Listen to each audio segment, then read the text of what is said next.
Okay, so how do I increase my reach on social media? Now, this seems to be a really common question and challenge that many people are having on social media at the moment. So there is a variety of reasons why generally our social media we can have problems with reduction, or particularly when we're first starting out. How do you actually start reaching more people? And I'm going to talk about some of the common myths around social media that actually can stop you reaching a wider audience, and some of the things that at the moment may be causing you to have a lower reach. I know that for a variety of reasons, a lot of my pages have, well, one of the reasons was I had shadow banned, a lot of different things, but there's different other reasons why some of my social media pages are just not getting the reach that they once got. And obviously there is some types of topics and types of businesses that tend to get better engagement or not. So I think one of the things that you have to think about is, when you think about social media, a lot of people just presume if they stick something else on social media that somebody's going to see it, that it's their ideal client. But the reality is that you have to get in front of the right audience. And I think some people are quite naive. They just think if they stick something on Facebook, Facebook's going to start sharing it with anyone and everyone, and it doesn't really work like that. Your job is to, in many ways, send people to those posts. Of course, there's some posts that when you put on, for a variety of reasons, other people will see it. And usually it's because someone else that you know that is already on your contact list or your page likes it, and then that post is fed to other people, right? Now, every social media platform is slightly different and it has different algorithms. And obviously, when you put hashtags in your posts, that helps your posts to often be served to other people that are looking for certain hashtags. But one of the most common mistakes that can, in many ways, not just reduce your reach, but reduce your engagement, if you don't have a clear brand. So if you don't have clear set colors in your content is not branded so that it makes it stand out and for easily to be visible, what that does is it makes it harder for people to notice you, remember you, and notice your posts, right? You always want to make marketing as easy on the eye for the consumer as possible. Now, for a variety of reasons, some of us, it depends on what we're selling and what our brand is and whatever, but some brands naturally stand out more than others. And you don't want to be in a situation where you just use certain colors or certain things just to stand out, but if it's not aligned with your business. But you have to have a consistent brand. Now, I have been changing some of my brand colors recently, and I've been playing about with different things because I wanted to do some different things. And I knew that that would have initial knock-on effect on my engagement because people are used to my brand being a certain way. But also when I changed my brand, now when would that be, over a year ago? It might be a wee bit longer than that. It actually might be more than that. But anyway, there was a few things that I wasn't quite 100%, and I knew that I was going to be changing some things that I was doing, and that's why I left it. So recently I have changed the colors, and I've been playing about with some shades just for a variety of reasons. And that's partly because I do have another business with similar colors, and I'm trying to work out how I can do it in a way that feels aligned. And that I can show both of my business brands, that they're slightly different, but they are related, right? Now, the second thing is you obviously have to stand out, you have to be visible, and your message also has to be clear. What solution do you solve? One of the biggest challenges many holistic business owners have, because they tend to train in many, many disciplines, right? And I've been there, got the t-shirt, is that you have so many tools and techniques that you're trying to always sell the tool and the technique. So you might be trying to sell your massage, you might be trying to sell flower essences, you might be trying to sell Reiki or another form of healing, or acupuncture. But what you're not doing is focusing on the main solution that you're absolutely amazing at. And a healthy business builds its business around what its zone of genius is, right? So it's far easier to promote your business and to have a clear message when you know the solution that you solve, the main solution that you solve, right? So you have to have that. And the third one is getting in front of, you have to get in front of a wide enough audience. So a lot of people don't understand, for example, conversions.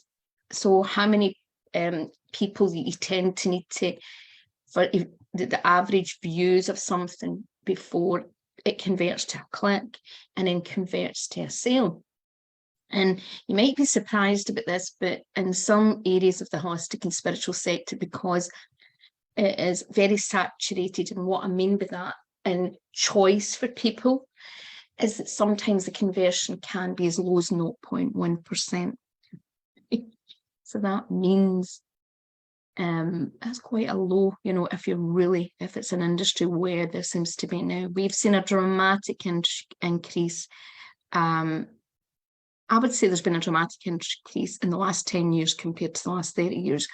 And then there's been even more an increase since lockdown, where people have tried to start online businesses or decided not to go back to the other type of work. So you have to get in front of big enough audience. Just showing up in social media but not actually doing anything to get more people on your page is going to keep you stuck.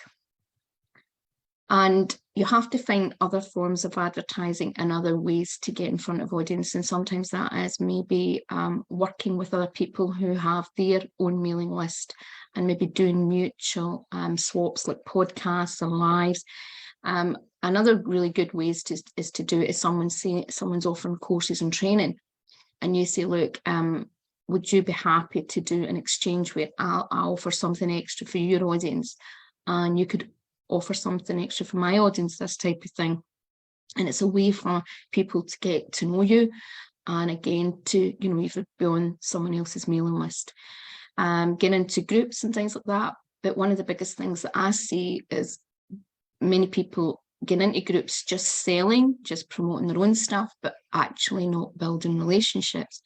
So marketing and building a business, the biggest thing, but anything, is about building connection. So building a connection with your audience, and actually also building connection with other business owners, other people who are more likely to share your services. One of the things that I find very strange about the holistic and the spiritual sector is, for people who are supposed to be very heart-led, and I'm not saying, I know you are heart-led, but there's not much sharing. There is some people, I know there is, it's always a small minority of the people who share other people's content, or they don't look at things as competition. Now, I'm not saying that you share content that doesn't feel aligned or maybe contradicts a message. That's the last thing you want to do in your brand message. I know, for example, I've taught meditation for a long time. I've been a meditator for 30 years, and I see a lot of posts about meditation and I disagree. And I always, have different thoughts on maybe what they're explaining something or how they perceive something. And the last thing I want to be doing is confusing my audience if I have a certain message. And by sharing that stuff, I'm just going to actually put my video back on. So one of the things that you want to think about is that you have to get a wider audience, right? And some of the ways you can get that wider audience is by working together with other holistic business owners and spiritual business owners and sharing each other's content. Of course, you want to make sure the content is valuable, it's aligned and whatever, but that's one way. Another way, and that's why I try and do this in my Spiritual Marketing Club group, is to encourage people to engage on each other's pages. Now, I do discourage like ladders that are only for liking someone's page, because that's only about vanity. It never serves the business owner. If you go and you join something and say, look, I want to increase my likes on YouTube, but I want to increase my, and what I mean is the YouTube channel. I want to increase like the account, like I want you to follow me on Facebook. So it's more like followers. I should be clear about this. That actually can do you more harm if they're not your ideal client. So, I try and support businesses when I can.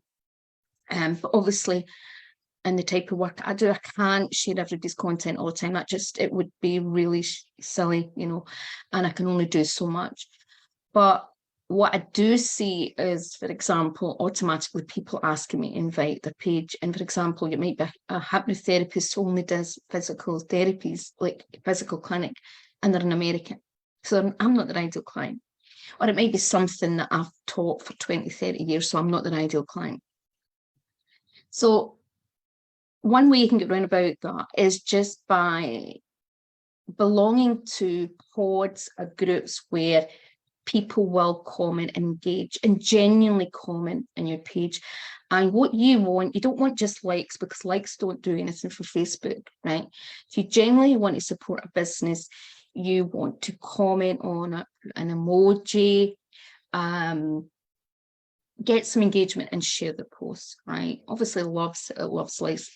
So these type of things, you're doing that, comment in even small ways on certain posts. Obviously you can choose the posts that you do. It's one of the reasons when I do the social engagement boost posts in my group, I don't actually allow people just to put specific posts, because then it puts a lot of pressure on other people to actually comment on specific posts that may not be aligned.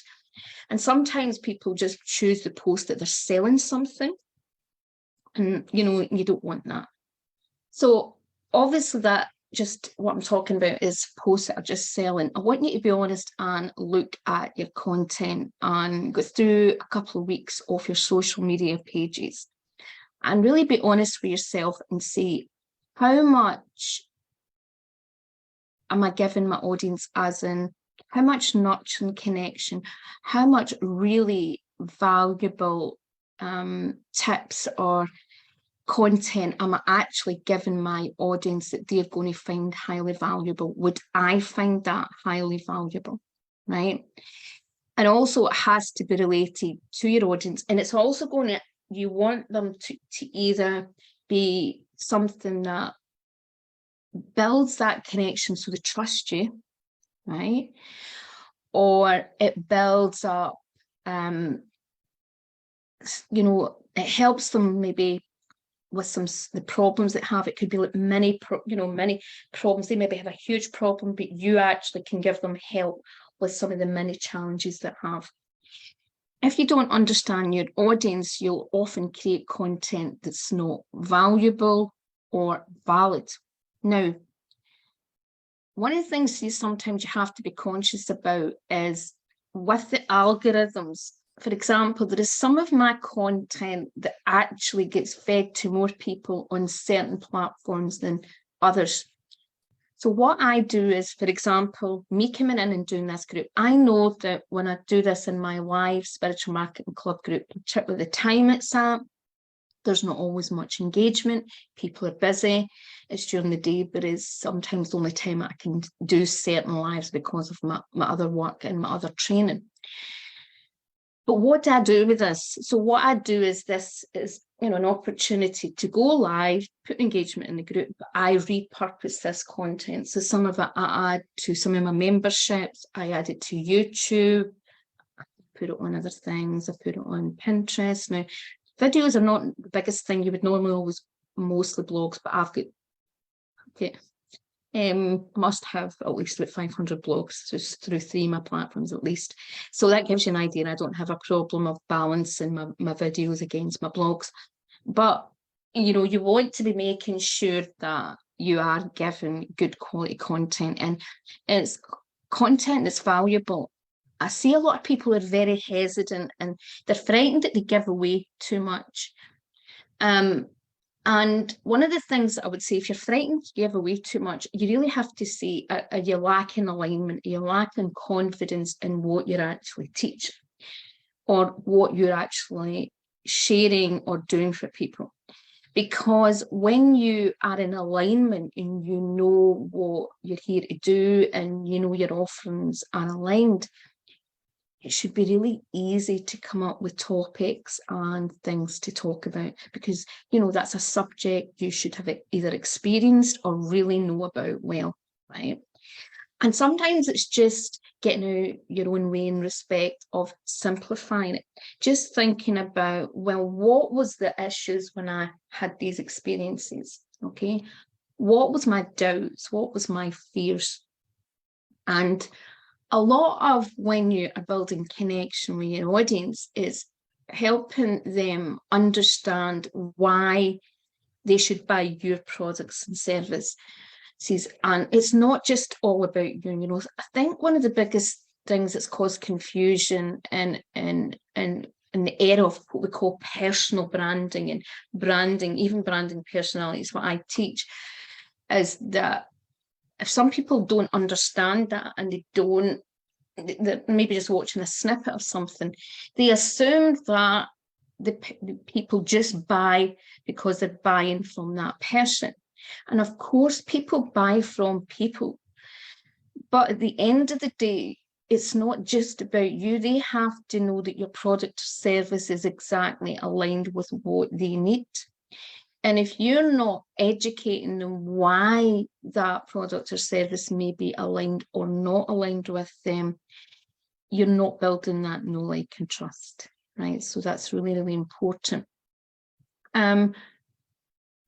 So obviously you have to, as I said, get in front of enough audience, and you have to be giving them content. So have a look at your social media. And of course, sometimes I know that I use a scheduler, and sometimes my scheduler, it runs out of posts. So guess what? It's promotions that's went on, or I have a promotion. I've maybe been promoting it more that week than I normally would. But in general, you want to have, for every maybe sales post that you're trying to sell something, you want to maybe have 2 at least educational. So your third post may be more like selling. So have a look and see, really, am I giving enough away to show my value? Also, if your price point is a lot more than maybe other people. So, price points are often, the price points are so different for different people, and it can depend on the level of depth that you're getting from someone, the level of experience you're getting with someone, the level of knowledge and insight. And again, if you're expecting people, for example, to buy a coaching program or really expensive, what would be regarded as expensive healing sessions, you want to prove that your products and services are that value. And so by doing that, you want to be able to give your audience a lot more that's going to help build that trust. Okay. Now, obviously, it's not just about that. It's about then converting them. And one of the things I would say is most people in most spiritual businesses still don't have lead magnets or enough lead magnets. And lead magnets are what get people on your mailing list. And I know some people do struggle with the lead magnets, and they have these views that they think that lead magnets are really negative things. I'm going to explain why I think lead magnets can actually be really helpful for your audience, right? So one of the biggest challenges that people have is their short attention span, right? And it's one of the reasons why I'm going to, if I can try and remember, talk about short videos, right? It's really, at the moment, doing really well. But one of the things is that a lead magnet is, yes, of course, a lead magnet basically is like a magnet that takes people, that gets them on your mailing list. If you're in, I mean, obviously we still have to follow the GDPR rules and things, but basically what that means is people are actually exchanging an email for you to send them something, right? And what that does is, if someone does that, they are agreeing to give you that email at that point so that you can share something with them. Now, why I think that can be really positive is many people see content and they want to watch it or they want to enjoy it, but at that point they are busy. They're doing their work, or they're popping on a call, or suddenly an email come up that's important. People's attention span is extremely small. And when you think about your audience, a lot of you will have audiences that are extremely busy, are trying to juggle a lot of things, and their attention span is going to be even lower. And they may want to watch something, they may want to listen to something, but at that point, they may not have time. But if it goes into their inbox, well, that's even more, that's fantastic, right? And why you want to automate it, the last thing you want in a business is to spend more time messaging people, getting back and forward. That can kill your business. I know that for me, I get so many personal messages about things that are not really that important, even though most of my business is automated, and it can sometimes, depends on what it is, it can take up so much time. And if your business is not automated, you can spend most of your time just getting back to people with silly things. So you want to have it automated. Also, automation makes it more comfortable for the person. They don't have to message you, because I believe that it's about making the potential client, or the potential consumer, feel comfortable. Now, I know, say when people, there are some things that I would private message someone if they say private message me. And there's some reasons why I've started doing it in my group. But I really don't like someone saying private message me if you want to learn more information about something on a Facebook page, especially if I don't really know them. Because first of all, it makes me feel, well, if I want to ask them a question about something and it doesn't feel aligned, I don't want to say no that. So one of the things, like certain things, I want to know people's level of experience, and some types of things I might want to know their qualifications and what they've done with this and this, and and the last thing I want to do is say to somebody, well, actually, I want for somebody with more qualifications and more experience. I don't want to, make them feel in any way disempowered. That's my choice. I don't want to be. So, what happens with the more you've got things automated and the more you've got things signposted clearly where people can get information, that makes it much easier. But the lead magnet helps you. If you do a good and you do an effective lead magnet and have a good nurturing email process, you've got time. Say, for example, most of my lead magnets, I'm not saying all, but most of my lead magnets, I have 5-day tips or 5-day videos with them. And what that does is gives the person a longer chance to get to know me. And it's about supporting them through that process. And because there's sometimes, there's some things you just go, oh, I'm investing in that person, I feel. But there's other things that sometimes, particularly when we've got lots of choice, or if we have a lot of doubts for a variety of reasons, we need more convincing. So a good lead magnet, that it's done well, it's done effectively, will help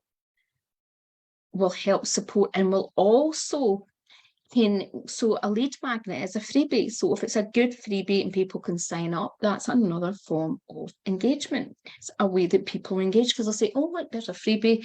And sometimes it's also it encourages people to go back to your page, because if you give good value content and you give people things that people genuinely want and are genuinely related to your audience, they see you as valuable, right? So that's. Now, one of the kind of common things at the moment is short videos. And YouTube, they're called shorts. Obviously, I think they're called, I'm not sure if they're just called reels on Instagram, to be honest. I know there are reels, but I don't know if that's what they call them, because they're short. But anyway, they're like reels anyway.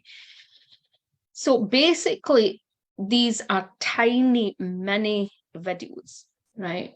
And they're straight and short to the point. And what do? They feed people's, in many ways, addiction just for Instagram and YouTube and Facebook. They feed the scrollers, right? They feed the people that scroll because they're short bursts of information that are quick and snazzy, right? Now, I have been playing with different things to try and get the sizes like to look right on different devices, and just been playing with different things. And I'm hoping to do some templates for reels and shorts.